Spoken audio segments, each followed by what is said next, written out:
বন্ধুরা, সন্ধ্যায় টিফিনে শানকে কি খেতে দেব সেইটা ভাবার সাথে সাথে ভাবলাম ঘরে যেহেতু পনির রাখা রয়েছে তাই জন্য পিৎজা বানিয়ে দিই। আর তার জন্য হোমমেড পিৎজা যেটুকুনি ভালো করে পারি সেইভাবেই করে দিচ্ছি।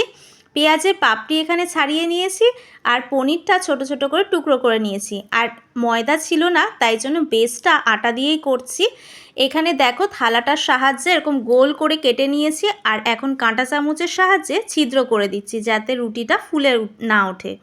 তো রুটির যে বেসটা পিৎজার সেটা কিন্তু এইভাবেই আমি তৈরি করলাম। এখন এর মধ্যে মেয়োনিজ আর সস মিক্সড করে পুরো রুটিটার মধ্যে মাখিয়ে দিচ্ছি।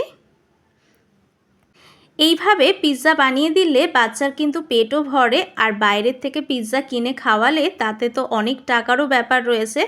এটা কিন্তু সম্পূর্ণ হোমমেড, যেহেতু তুমি বেশি বেশি কোয়ান্টিটিরও দিতে পারবে। দেখতেই পাচ্ছ পনির প্রচুর পরিমাণে দিয়েছি, এখানে পেঁয়াজও দিয়ে দিয়েছি।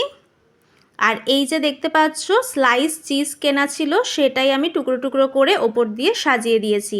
আর এখন দেখো ননস্টিক প্যানের মধ্যে 2 চামচ মতো বাটার দিয়েছিলাম, সেটা একটু মেল্ট করে ব্রাশ দিয়ে গ্রিস করে দিচ্ছি নিচটাতে।